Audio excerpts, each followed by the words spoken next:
Welcome to Conversations on Buddha Nature, a project of the Tsadra Foundation associated with the Buddha Nature Resource website.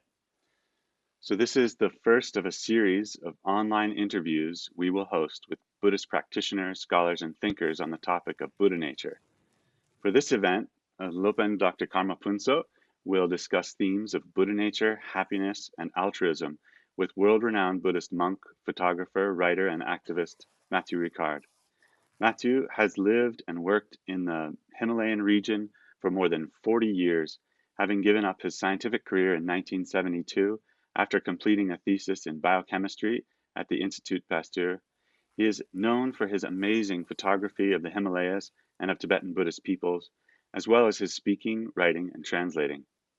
Lopen Dr. Karma Phuntsho is the new recipient of Tsadra Foundation's Writer in Digital Residence Grant for Buddha Nature Studies, and will be our host for these conversations on Buddha nature. Karma Phuntsho is one of Bhutan's leading intellectuals and completed both monastic training in the Tibetan traditions as well as a doctorate at Oxford. He is the founder and president of the Lopen Foundation in Bhutan, and his work is well known across the Himalayas and in Buddhist study circles around the world. So without further ado, please welcome Matthieu Ricard joining us from France and Karma Phuntsho joining us from Thimphu in Bhutan. Matthieu, welcome to the Conversations on Buddha Nature. It's a great honor to have you with us. Through these conversations, we hope to develop a space for stimulating and inspiring exchanges of insights and experience on Buddha nature and related subjects, while engaging in an exercise of right speech, mindful listening, and wholesome exploration of the purpose and meaning of life and existence. We hope to enhance the understanding and awareness of Buddha nature and promote the ethos of innate goodness and positive perception as much as we can. This year has been particularly difficult for many people around the world. While some are going through a lot of stress and frustrations leading to low self-esteem, self-hatred, and depression, others have projected their frustrations onto other people through insular thinking, bigotry, and aggression. So at such times, it behoves us to look inward and reflect on our nature, which we believe is good and positive, the Buddha nature. So it's a great honor for us to have you here as our first guest for the conversation, since you have championed this message of inherent goodness, particularly in the Western world through your books and talks, and also through your compassionate activities. So I would like to begin with this question, Matthieu, of when did you and where did you actually first come across this concept of Buddha nature? Or where did you receive the teachings on Buddha nature? And what kind of first impression did it have on you? Can you recall anything Sure. Outstanding, special? Yes. So first of all, I'm so glad to be here with all of you, all friends. And I want to express also my deep gratitude because there's been so many years now associated with the Tsadra Foundation. And on many aspects, all the books were printed in Nepal at Khyentse Rinpoche's monastery, the Rinchen Terze, so many volumes. And also the support for the translator, all that is so precious. So my first encounter of the Buddha nature, almost should say, when did I first forget the Buddha nature? Which is, I guess, when, at the time, not me, but something happened that when the appearance from the primordial ground arose and there was some kind of switch that somehow the nature was not recognized and the whole samsara, and then we are here. But as an embodiment of the Buddha nature, I must say, without even knowing about the concept, when I met my first teacher, Kangyo Rinpoche, for me, then and now, is the closest thing that I can imagine about Buddha nature being appearing or being manifested in the human form, in sense of displaying what lies at the end of the path and what it looks like for a human being when all the whatever has to be dispelled in terms of darkness and obscuration has been dispelled, and whatever quality needs to be bloomed has been bloomed. But at that time, it was more like a source of inspiration.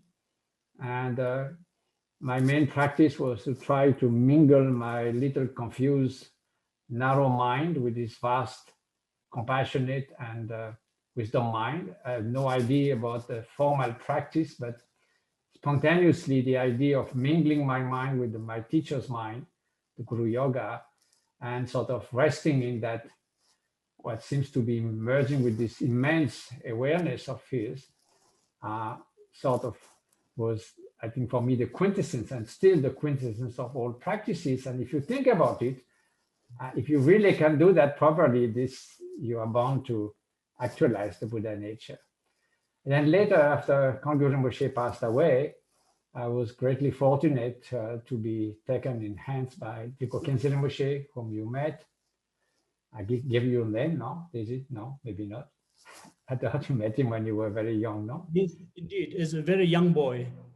I wouldn't say I Right. really met him, but got teachings from him. So then at that time, I could speak Tibetan and receive this, and he was constantly all and on and on and on giving teachings of all kinds, sometimes to 10,000 people, sometimes to an old practitioner who came with a funky scarf to offer, and he would, in the same way, grant his teachings to anyone who would request. And since I was one of his attendants, so we will receive as well all those teachings. So then I start to more get an idea of the actual more content of the Buddhist teaching, and that notion, of course, came across in all the commentaries that Khyentse Rinpoche was explaining and the pit instruction he was giving. And I remember very well that he was very often bringing that subject of the Buddha nature by referring to a quote from the Paramita in 8,000 verse, which says Sem Lamachi, Sem Kironshingo Sawao. So Sem means the mind. And the mind here refers to the deluded mind, the mind which is confused, the mind that takes us endlessly in samsara. And so to address that, the Buddha turned the first turning of the wheel with the Four Noble Truths. Then Senlamachi is the second turning of the wheel, which is about emptiness. So why did, according to Khyentse Rinpoche, why making the strong emphasis on emptiness first in a way, before revealing or coming to the teaching of the qualities of the Buddha nature, which are inherent to all sentient beings and to the Buddhahood. And Khyentse Rinpoche would say that it is because among the two extremes in which we can fall, either nihilism or sort of realism, or say naive materialism, which is to believe that all phenomena, solid existence, that there is a self that is autonomous, that is unitary, that is lasting, all that reification of the phenomenal world and the self is the grasping we have to it is the major factor that keeps us in samsara. So that's the main thing that which we need to first to address. There is very little risk for ordinary beings to fall into nihilism. There's not a single ordinary being who thinks that nothing exists. So that danger is not there. So that's why we need that first very strong antidote before we can introduce the notion of the qualities of the Buddha nature, the qualities of the Dharmakaya, which are always there. Otherwise, if we introduce maybe too early, beginners we are still not free from those grasping to solidity of the true existence of phenomena, might grasp it as something, again, some kind of entity, some kind of super Atman or something. So Khyentse Rinpoche used to give an example, which I think is found in the Yontenzo of Jimelimpa and the commentaries. It's like a mother with a newborn baby, and if the baby cannot digest the milk, and here the milk is the milk of the Buddha nature, of the luminosity and the clarity aspect, then the mother has to put some kind of very bitter substance on their breast so that the baby first do not drink the milk until he has cured from that. So that's why the emphasis is on emptiness. Then, of course, the Senmachi. So Senmachi, the mind is devoid of true existence. It establishes the view of emptiness. The Senkironjin Osarwao, then it shows the clarity, the knowing, the wisdom aspect, all the different qualities that emerge, that are co-emergent with the Buddha nature. And that's the third turning of the wheel of the Dharma. That's the 10 ultimate meaning sutra and so forth. So in that sense, that comes in due time with the 3 turning of the wheels. But of course, Kensei Rinpoche would say, like in the same way that we say for the two truths, the relative truth and the absolute truth, likewise, emptiness and luminosity or clarity or the qualities of Buddha nature are not like 2 horns of a cow, 2 separate entities that somehow we go from one to the other. In order to fulfill that, the goal of turning the wheel of the Dharma, they have to be seen as united, of course, and indissociable. If you look at the emptiness aspect, there's the second turning of the wheel. If you look at the luminous aspect, that's the quality. So more launching and forth. So I think that's one of the things that Kensei Rinpoche would constantly explain. And then also he would often speak of Buddha nature in terms of the ground, the path, and the fruit. So the ground Buddha nature, according to the Nyingma view, we certainly all sentient beings have it like oil in any seed. So it is not like just a potential. I mean, it's completely fully there and never changed. Nothing can improve it and nothing can degrade it. It's just the way things are. Now, the path is not to precisely fabricate perfection of the Buddha nature, because you cannot fabricate perfection. Fabrication comes in stages. It has different aspects. It is bound to be compounded, impermanent, so it doesn't fit with the Buddha nature. So the stages of the path, which has, of course, changing, which has steps, and which are sort of changing, these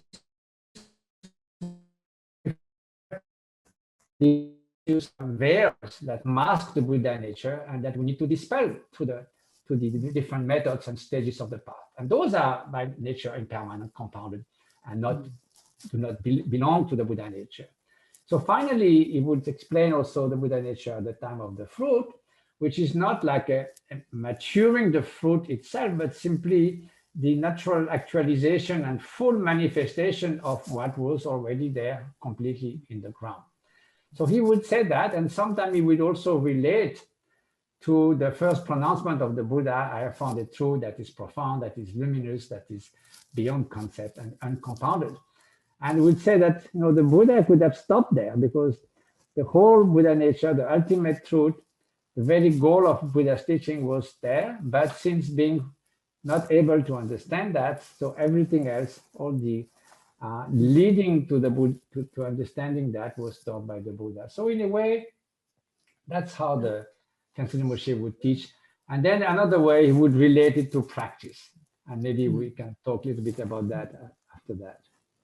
Thank you. I mean, this is absolutely beautiful. I think you are conveying the meaning of Buddha nature from Kensei Rinpoche in such a concise, but at the same time deep way, bringing the luminosity that we find in the 8,000 verses of perfection of wisdom. I think we also have this description of Buddha nature as the luminous aspect of the mind in earlier sutras like the Anguttara Nikaya in the Theravada canon, but especially relating Buddha nature and its empty luminous nature to the different sets of the teachings that the Buddha has given is really beautiful. And similarly with how it is connected to the ground path and the result. So Matthieu, I have a question for you, which is more personal. Now, in the Tibetan Buddhist tradition, you have these 2 approaches to Buddha nature. One tradition that likes to see Buddha nature as a seed, a potential that must be developed and cultivated. Like a seed of a tree blossoming into a tree, we need to develop this seed of the Buddha. But then you have the other tradition where the Buddha nature is seen as already perfect with all the qualities latent in it. And all we have to do is just reveal it. Which of these two thoughts appeal more to you and you use more in your practice? Well, whether they appeal or not, I think, it's quite clear from what I mentioned about Kensei Moshe detailing the ground part and fruit aspects, that if it wasn't there absolutely fully and perfect, there's no way you can make it, because you can only make things, bit by bit, and assembling things, and they will be bound to be fundamentally imperfect because they'll be compounded impermanence and all this, whatever comes with the relative phenomena. So there's no way that the Buddha nature can be fabricated in any way. So the only possibility is that it is the ground that is there, and all the other things. What we have as a seed is what is a seed in us is the fact that we have not yet dispelled those different veils. So we have the potential for that, but this has not been done. So you can say, to engage in the path, take refuge, generate the bodhicitta, receive the teachings of the 3 vehicles or the 9 vehicles, communicating with the great perfection or Mahamudra and so forth, is like putting a seed, and then you progress as you will till the ground and grow that seed. But what that seed will do, and the fruit, is the kind of fruit that will spend the sickness of the obscurations. It does nothing to the Buddha nature. It cannot improve it, and it's never been degraded.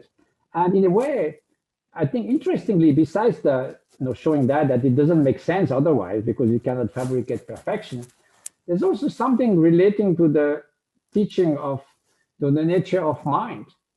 And I think if you think of the basic luminous quality of mind, just the basic awareness that is completely clear and yet has no mental construct, ideally, yes.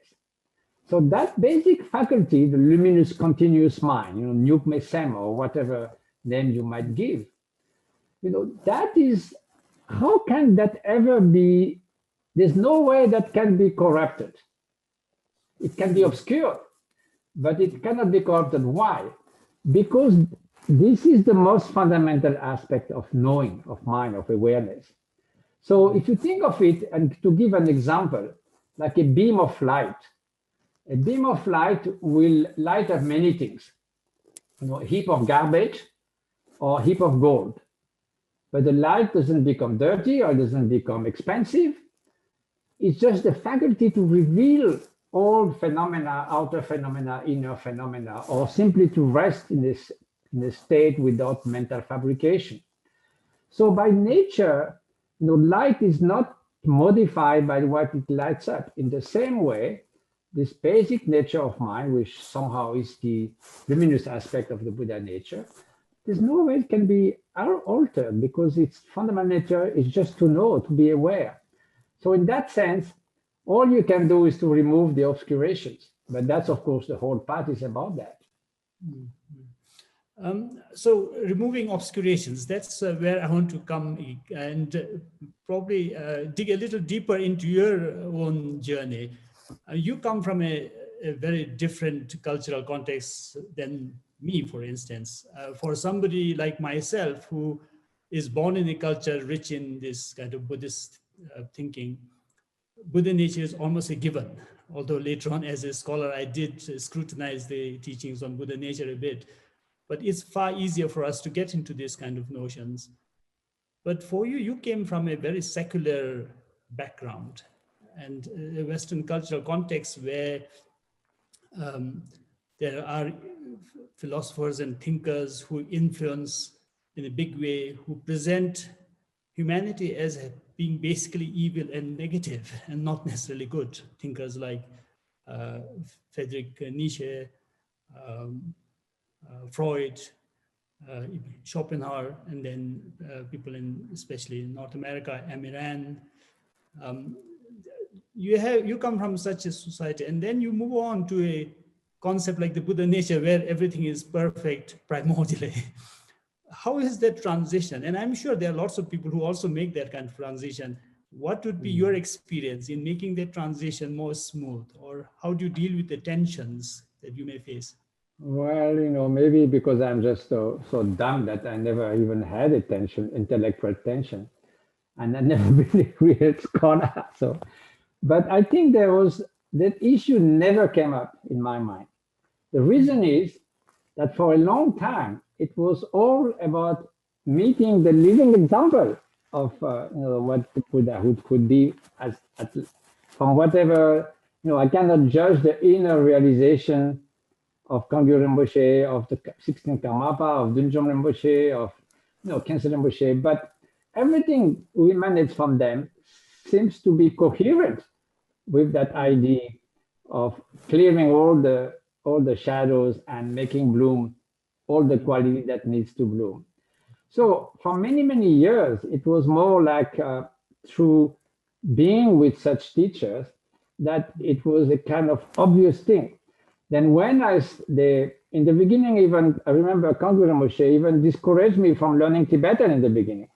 I mean, not discouraged, but he said, first practice, there's so many interesting things, you might get distracted. And after some years, he said, now maybe it's good to learn Tibetan and study because it will help you to clarify doubt and go deeper, which was great. And then with Khyentse Rinpoche, he was teaching nonstop.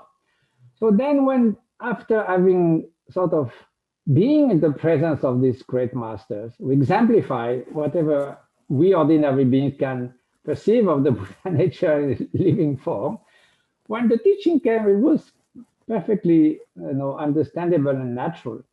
And actually, it's much later when I sort of was dragged back in the West, 25 years after having left France for good, and I thought I'll never come back to this kind of activities. But somehow, because I did this book with my father, Jean-François Revel, the French philosopher, the monk and philosopher, I was dragged back on the scene. And suddenly, I was shocked almost to rediscover or dig more into depth into those philosophers like Hobbes and others who thought that human nature is fundamentally, vitiated.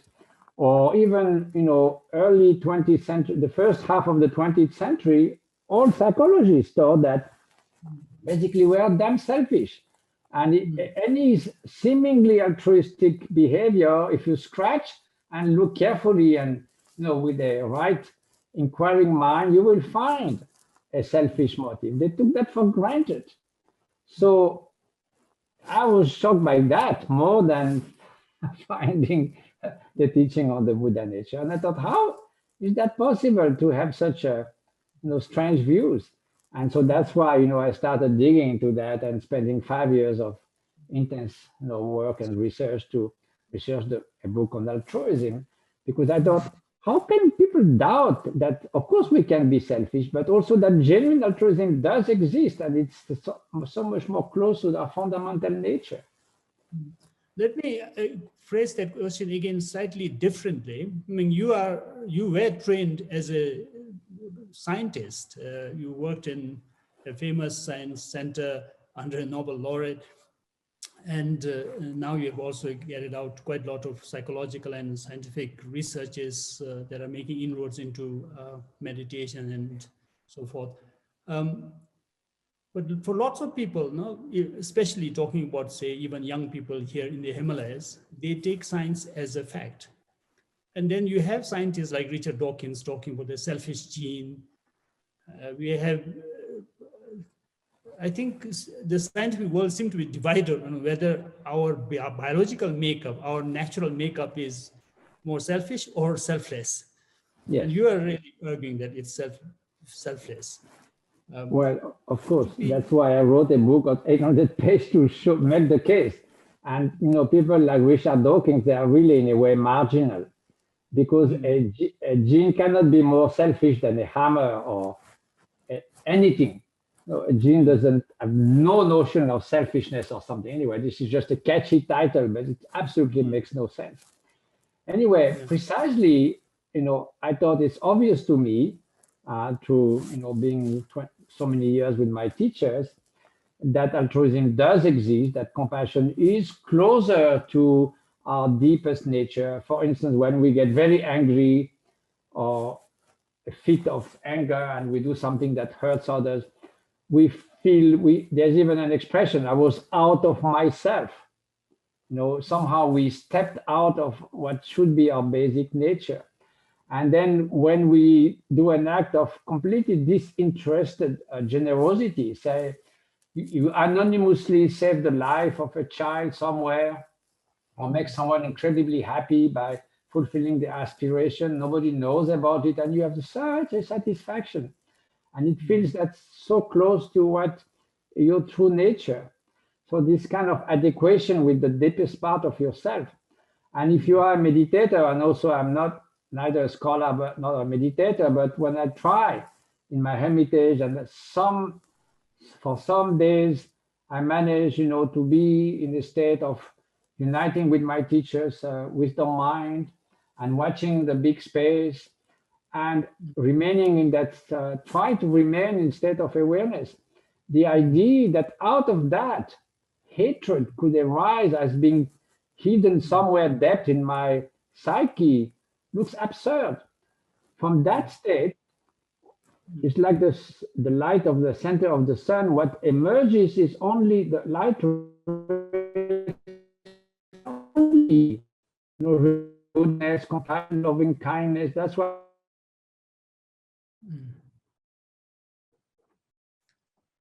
Hello. Hello. I think I have lost connection with Matthieu. Product of so many mental construct, like the clouds at the periphery that mask the sun from the outside, but never touch the sun itself. So in a way, I mean, there's nothing wrong to be a scientist for that, because I feel that science is a rigorous investigation of reality. And we say that Buddhism, one of the main goals is to bridge the gap between appearance and reality.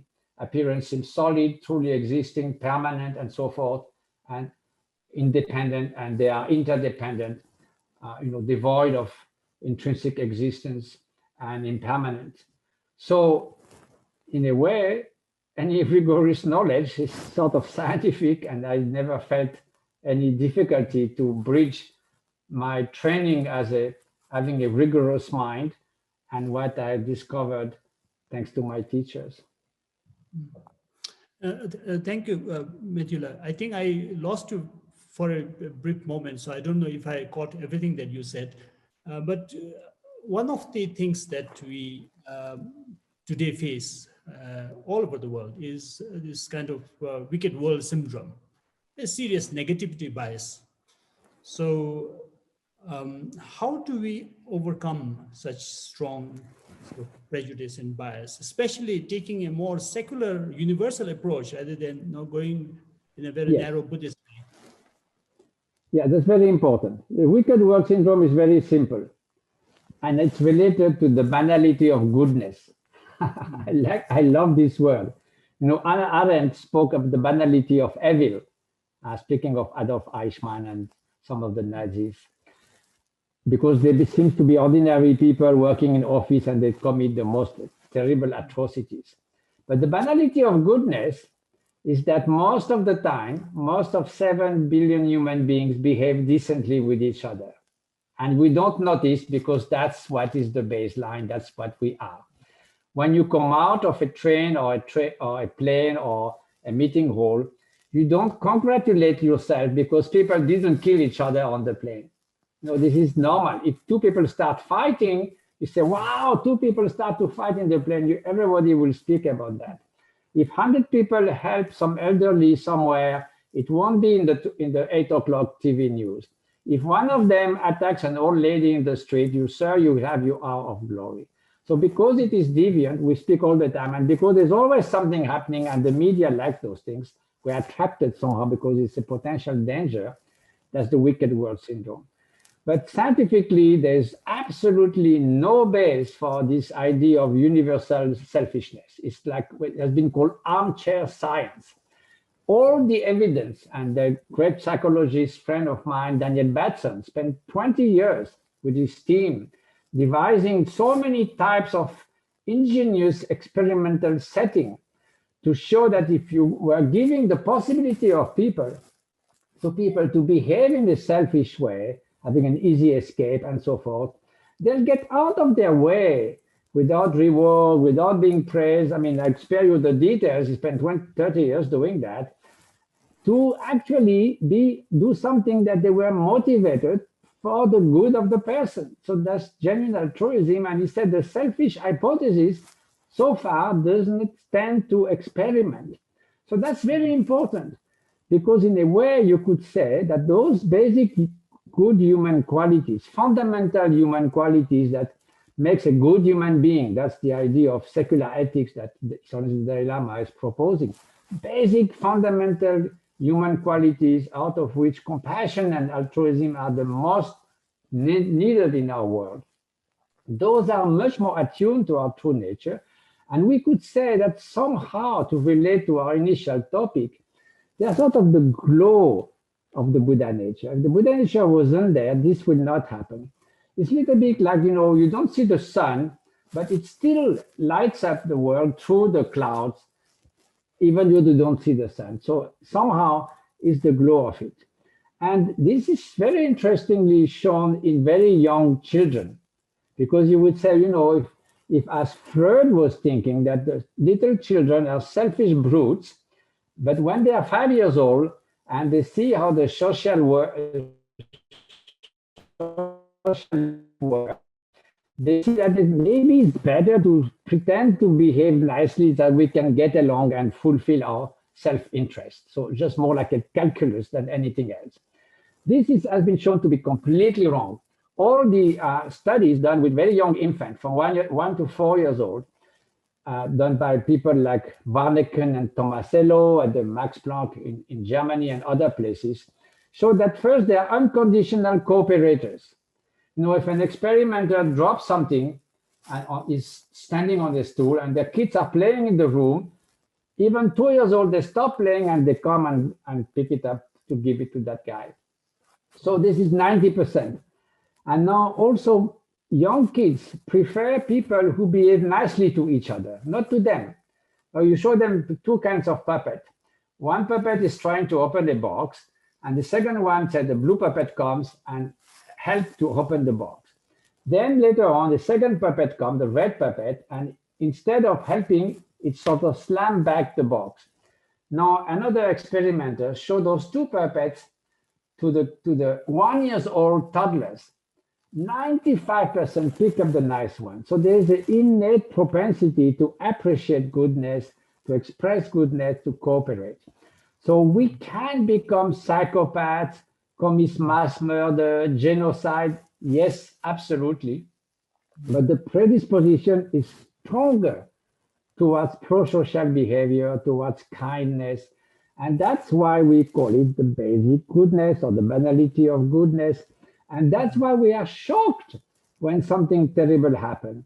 Otherwise, we will not speak about it. But because everyone speaks about it, then we think the world is bad, human nature is bad.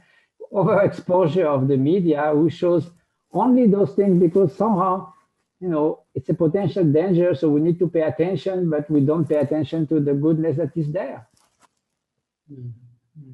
Yeah. So when we look at this, the many sort of scientific experiments that you have been involved in, you have shared this a lot. I've actually attended a couple of sessions of your presentation on the impact of compassion and meditation on the brain and so forth.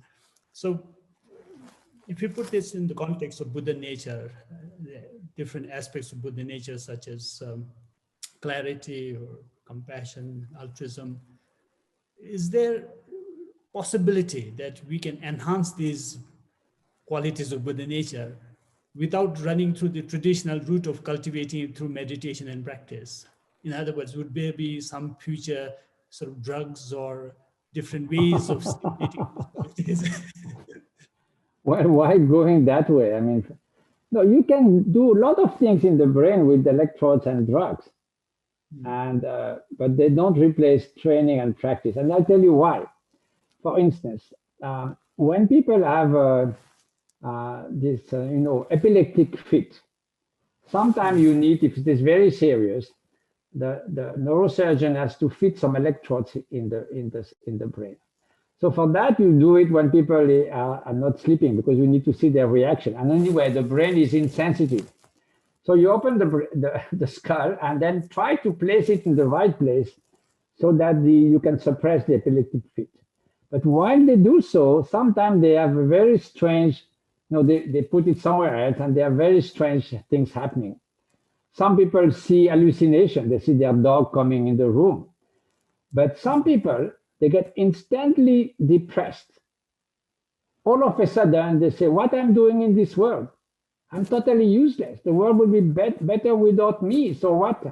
People who are about to commit suicide feel that they're extra in this world. There's no point living even 1 hour more. Just within seconds, you have induced that state artificially. Now you take this out, person comes back laughing, joyful, full of life. So there is a connection between the gross consciousness, of course, and the workings of the brain, and you can influence that. So you can give drugs that give you some sense of euphoria, you can give drugs that put you to sleep, all kinds of things. But that will not modify in the way. That's just a shock, momentary. Only thing that changed the brain through neuroplasticity that make a structural change is when you are either exposed passively to new situations, say you change places, you live somewhere else with different people, or you are plunged into a war, whatever. And then your brain will change because your experience is changing a lot and over months. Or voluntarily by engaging in mind training. And as you know very well, my dear Karma, the word meditation means nothing by itself. It's just training. So if you say someone, I'm training, he will ask, what? Are you training, learning chess or playing football or lifting weights? And so meditation, training the mind in Sanskrit, bhavana means to cultivate, and gom in Tibetan, becoming familiar with. So you can become more familiar with focused attention. You can become more familiar with unconditional love and compassion. But you can also become more familiar with the workings of your mind. You can become more familiar trying to look at this pure awareness that is always there behind the screen of thought, but you don't see usually, and you don't pay attention to it. It's like the blue sky that is behind so many clouds and 100,000s of birds that distract you, but the blue sky is always there, but you don't see it. So all that process of familiarization takes practice. No wonder when Gompopa asked to Milarepa, or Milarepa wanted to give a last teaching when parting from his disciple Gompopa, he called him back in the cave and licked his bottom and showed how many callus he had on his butt, because he has been sitting on stone to practice.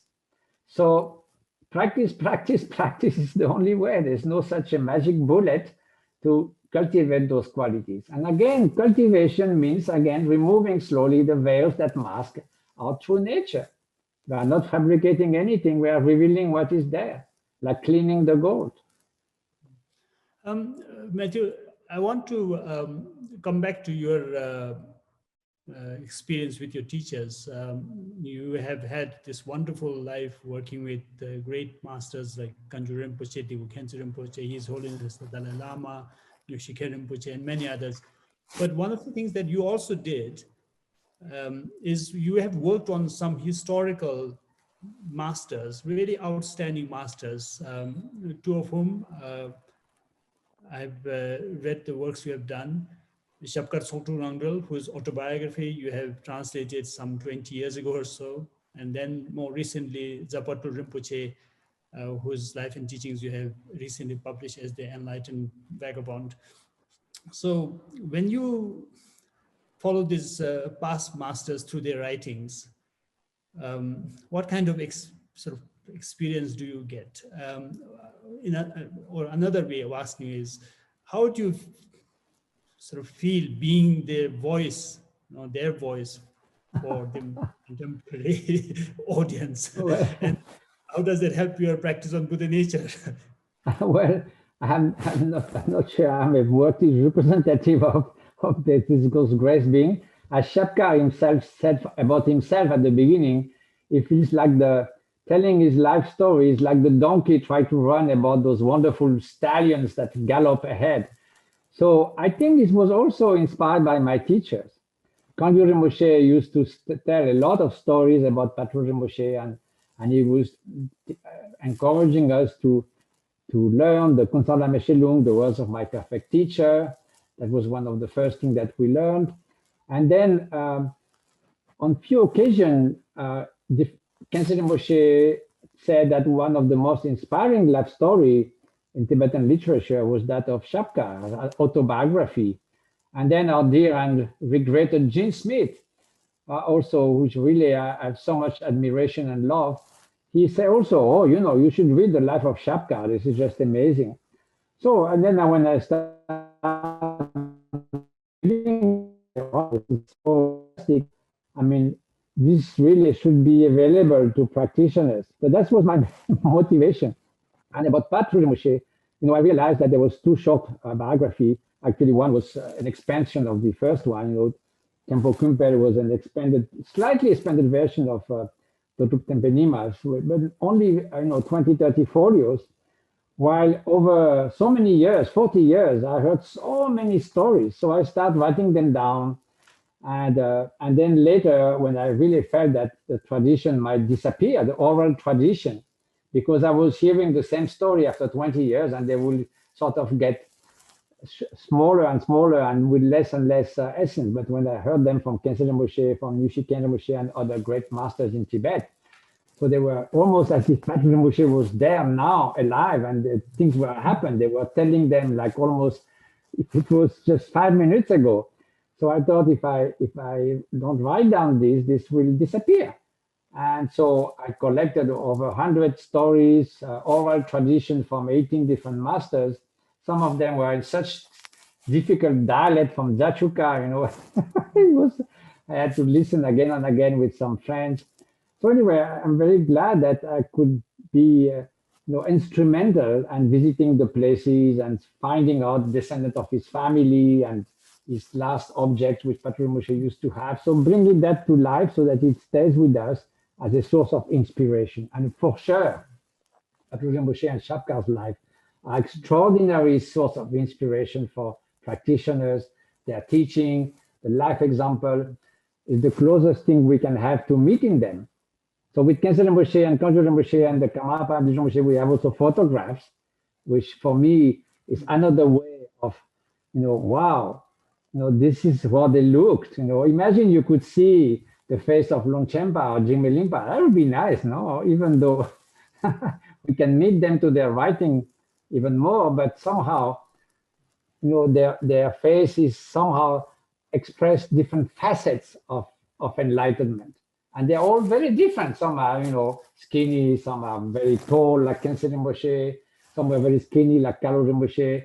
But there's there's something that is similar in all the incredible quality that emanates from them, and that's an incredible source of inspiration. Mm-hmm. Yeah, on that note, I must say, I really want to also thank you for the anthology that you put together called On the Path to Enlightenment, Heart Advice from Great Tibetan Masters. It really is a great compilation of words of wisdom and instructions from so many different masters that you have collected over the years. Well, that was also something, thanks to Khyentse Rinpoche. When he gave the Dhammazu in 1981 in Phuntsho in Bhutan, I was serving him and preparing the books, and all throughout, at that time it was in 18 volumes. So throughout the initiations, every day we prepare the book and so forth. So at the end, he gave me the collection that he had used, the books themselves. And then he said, it's only when you don't know what is in those collections, which is the 8 chariots of accomplishment. So the 4 main schools, and Kalachakra and Champakagu and the Triya and so forth. He said, it's only when you don't know what's there that you can be sectarian. So, I thought, well, I'm not going to translate the whole thing. So many Lama Chilpas and Wongs, said, I cannot do that. But I made sort of the aspiration that if I could extract some of the heart advice, at least representative from each of the 8 chariots. Of course, in the end, because I'm sort of biased, it was mostly from my teachers and mostly from Nyingma school and Kagyu school. But nevertheless, I made a point to have teachings from all and hard teachings and then try to put them as a graduate path. So it was the teaching who inspired me most, and it was also in sort of fulfillment of Khyentse Rinpoche's words. Well, with that, I think we can take the questions from the live audience, online audience, if there are any questions. Marcus, are there any questions? Yes, there are. Wonderful. Thank you both so much for this discussion. It's really inspiring, actually. I'm already happier since an hour ago. So we have a few questions coming in. One question here is, given these times, how do you feel is the best way to assist the modern world to clear the veils of the obscuring factors of their primordial Buddha nature without the in-depth practices of Ngondro, etc.? Well. Should I reply or you want to reply, Karma? I think you should respond to that, Matthieu. Okay. Well, there are 2 kinds of question in that. 2 levels. One is purely Dharma. And I think clearly 100 times we need, I must emphasize because of what my teacher said, we need to definitely do all we can to practice the preliminaries. And some teachers think the main practice is profound. We think that the preliminaries are profound. And without that, then we risk to fall into people who have very high view and that cannot deal with daily life circumstances. I remember someone came to see Ramjan Rinpoche. He came from a center. He said, I'm only interested in great perfection. I don't want to hear anything else. Okay. And then he started complaining about everybody. Oh, those people are impossible and this and that. And Rinpoche told him, but can't you practice a little bit Lobjong, mind training? Oh, no, that's very difficult. So we thought, well, this guy can chew stones, he cannot chew butter. So that's why also all the great teachers said we must practice Ngondro. And I remember one of the closest disciples of Digo Khyentse Rinpoche, Sankara Rinpoche. He was a Drupa Kagyu Lama, but also very close student from Khyentse Rinpoche, one of his best, because we thought he was, in terms of practice, perhaps he said once it was one of his really best students. So he did 15 times the Ngondro over 12 years. And once someone wanted to invite him to South America, our friend Geraldo, and he told me, maybe I should do a few more Ngondro before traveling. So that shows, and this was such a good example of a perfect practitioner. And now, in terms of the trouble of the world, it's a completely different dimension. Then I think altruism is the only concept that can make us rise to the challenges of our times. And very, very briefly, I'll tell you why, if I may say. Not, again, have a magic solution, but so many years of running around and meeting people from all walks of life. We have a problem reconciling 3 time scale, the short-term needs. The mother needs to feed her kids in Africa tomorrow, or the investors who play the stock market day after day and look at the balance sheet at the end of the month. So that's the short term. And then we have a very selfish economy, which what we see every day. And then there's the midterm, the quality of life, how we can flourish within a lifetime. And now there's a new dimension, is that the activity of human beings are vastly impacting the future suffering and happiness of others. 12,000 years ago, we were 5 million, now we are 7 billion, and we are the main factor. So selfishness will not do the job. If you maximize your personal interest now, it's just the selfish, competition and so forth. So it will be poverty in the midst of plenty and damaging the planet and so forth.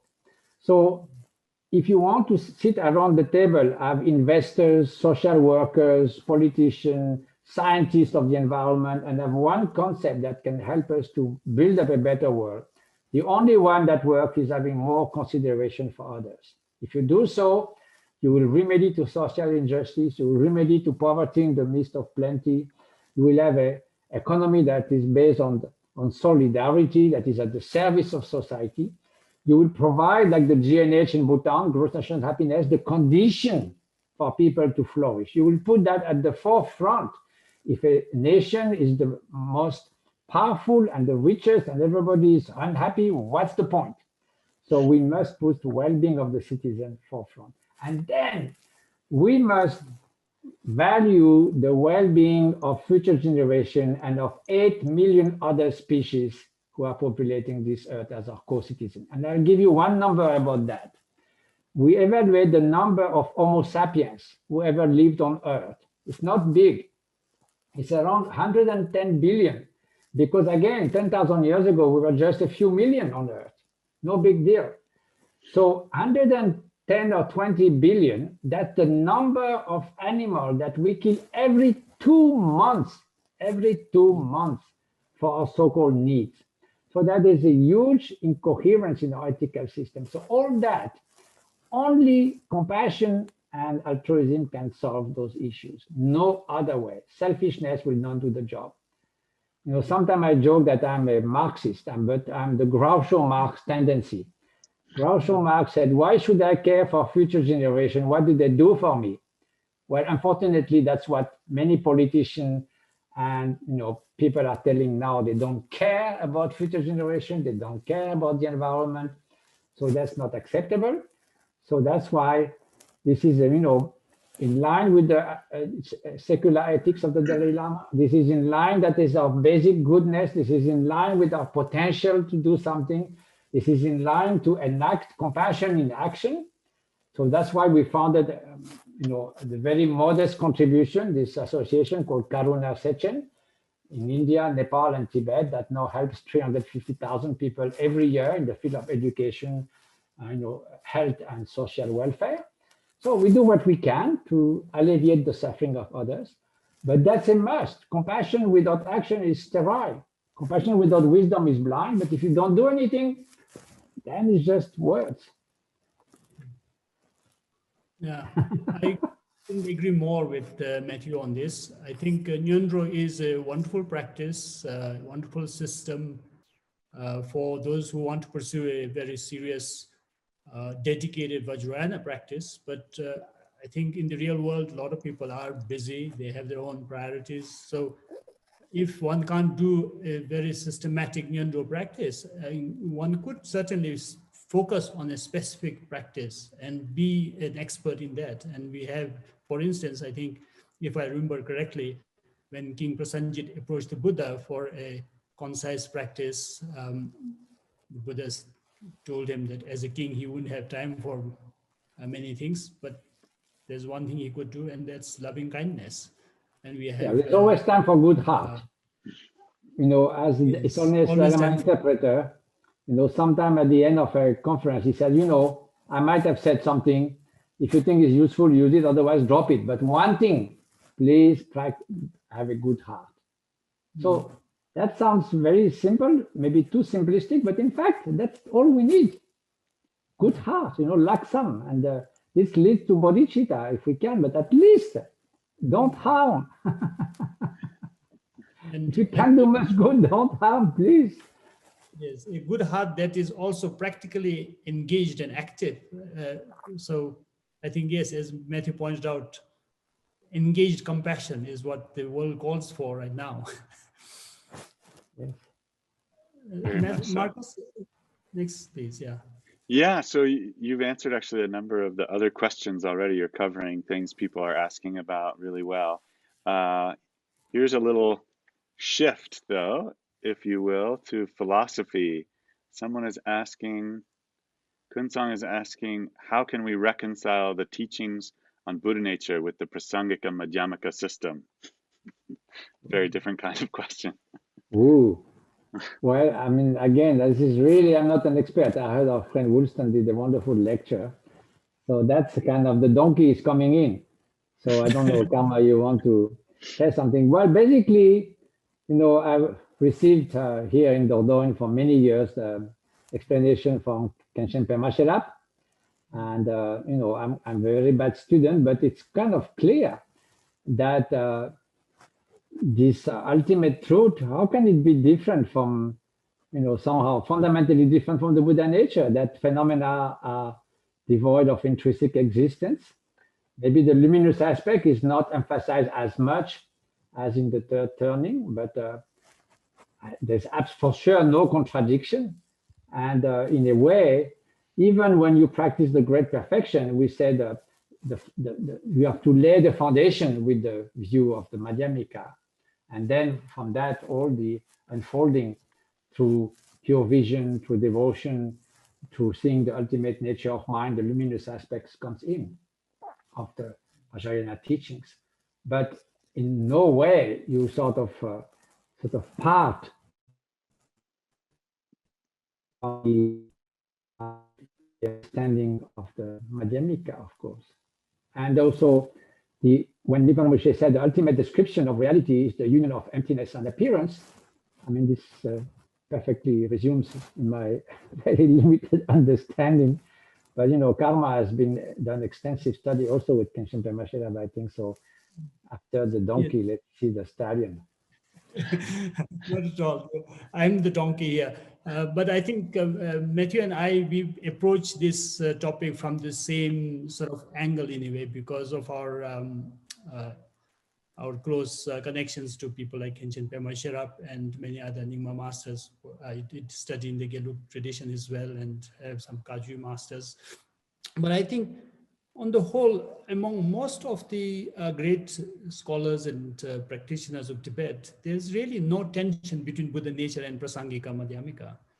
In fact, Buddha nature is both luminous and empty. That there is that union of emptiness and appearance, which doesn't go against the Prasangika Madhyamika tradition. There may have been Prasangika Madhyamika tradition scholars, masters of that tradition, who didn't accept an absolute Buddha nature. But I think on the whole, Prasangika Madhyamika tradition also accepts the luminosity of the mind when it comes to the nature of mind. And that luminosity is by nature also empty. So there's definitely no real tension, and particularly seeing it from the Nyingma perspective. And in fact, when you deal with Dzogchen, masters like Mipam would say that in order to master Dzogchen or Ati Yoga, you need to first master Prasangika Madhyamika. So they, in fact, are very closely linked instead of having any differences or tensions. Yeah, and especially when Kenshin Pema Sherap taught extensively the Umagyen commentary of Lama Mipam Rinpoche, and which was Woolston translated as the ornament to the middle. I forgot exactly the title in English, the ornament to the middle way. So he really reconciled all the views of the practice, you know, being based on the mind-only school that sees everything as display of the mind and the pure aspect, and the empty aspect has been the Prasangika, and reuniting all those different trends as non-contradictory. So, you know, so anyway, I cannot express it very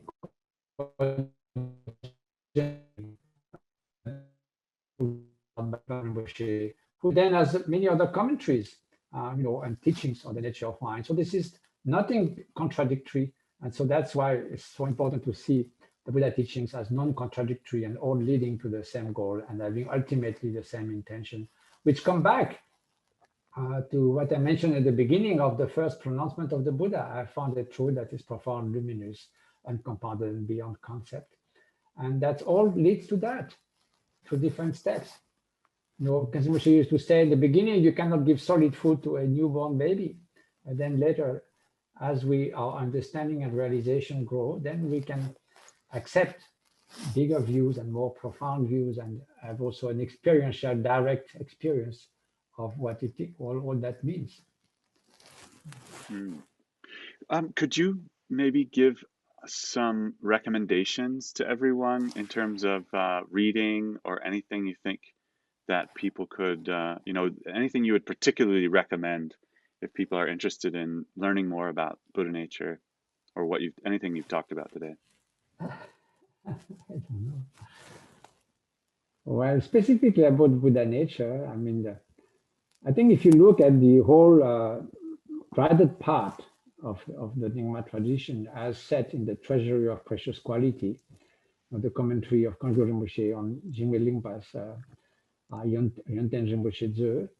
And for those who know Tibetan, there's a vast commentary of Khenpo Yonga, and two big volumes, and the auto commentary by Jigme Lingpa himself. That leads you to a clear understanding step by step through all that. And there's a chapter on the perfection of wisdom, distinguishing all that, the expedient to ultimate truth and the really ultimate truth. And then you move to the vision of the tantras and so forth. So that's probably the most way to make sense of the whole part. And then again, the commentary of the Umagyen, of the ornament to the middle way of Gepa Rinpoche, is incredibly clear, and the introduction of Woodson Fletcher also is really illuminating. Commentary on the 9th chapter of the Bodhisattva Avatara, again by Nipan Rinpoche, Kitaka, is so special. So, and then on practice, there's so many wonderful, inspiring teachings, the flight of Garuda, of Shapskar, and all that. This is more on the practice side. And so I don't know, I'm at loss of word to recommend something, because it's so vast and so wonderful, and there are so many sources of inspiration, and it all depends on what is most needed for us at this point to progress a little more and open a few more doors to our understanding and practice. Wonderful, thank Are there you. more questions, Marcus? I think that's probably enough questions for now, yeah? Do you have any more points or questions? Yeah, I would like to ask one more question to Matthieu. But I think to add a title to what the list that Matthieu already gave, Beacon of Certainty, translation of Mipham's Nishi Rinpoche, is also one place where you can find the nature theory and the Prasangika Madhyamika being very nicely reconciled by Mipham. So with that, now I want to ask my final question to Matthieu. So you have been exploring the inherent good of human nature for so many years. When you were a young person, I was reading your book, and you mentioned that you didn't want to have a meaningless life. You were really strongly in pursuit of meaning. So looking back at your life, what was one thing that made, or few things that made your life very meaningful, and what's the plan you have for the rest of your life? Yeah, many of my much older friends, many have passed away now. I used to be a very grumpy and unpleasant teenager. So I hope I got rid of some of it. I mean, frankly speaking, it's all due to the kindness of my teacher. Otherwise, I would be probably some kind of young arrogant, or not young anymore, but old arrogance, I don't know, intellectual or whatever. So it's all my teacher's kindness. And I feel so fortunate that I met Kangyo Rinpoche when I was 21. When I was 26, I sort of retired from my usual activities and spent so many years with my teachers. It's entirely thanks to them. And so I'm full of appreciation that I could spend this life, even though I'm a very lazy practitioner. But at least I'm so fortunate, and I congratulate myself every moment of that. And, you know, it's like we said, like around the Golden Mountain, even though the crow, which are very dark feathers, but somehow when the sun shines on the Golden Mountain, and it shines a little bit sort of on the wings of the crow, so they look like there's something upon them. So anything slightly good in my life is thanks to my teacher. So it looks maybe over devotion sort of vocabulary, but what else can I say? That's the way I see it. But you also in your book very clearly point out how happiness and well-being, compassion are contagious. So it's really your teachers who have infected you with this spirit of compassion and happiness. I mean, you are no more a grumpy person. Now Yes, you are supposed to be the world's happiest man. So, well, that's the biggest joke ever. But anyway, this again, you know, even in the Yontenzu also, it says that if an ordinary log that fall in the sandalwood forest with the water that drops from the sandalwood will take a little bit of perfume. So that's again, it's like that. So let's hope that this conversation and the sight of you and listening to you would have helped spread also a little bit of that fragrance of Buddha nature, compassion, altruism, and happiness to everybody who took part. So thank you, Matthieu, for coming. Thank you, everyone. Thank you, Karma. So nice to see you again. Yes, I think I first saw you in 1980s. Probably you're the first white Western monk I saw as a little boy in Bumthang when Khenchen Buddha was giving the kanjur there. Oh, yes. Oh, so fortunate. Now here I am. What a privilege to sort of sit across you virtually and have a conversation. And we are still alive. That's a good plus.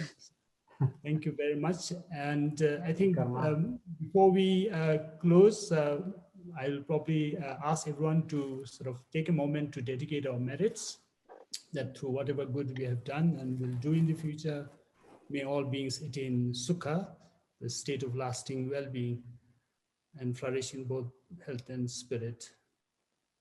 And today is Medicine Buddha Day here in the Himalayan Buddhist world. So as the pandemic wreaks havoc across the globe, may we also remember those who are affected and pray that they swiftly recover. Those who are sick, swiftly recover quickly or swiftly recover from the illness, and may every illness of the world never arise again.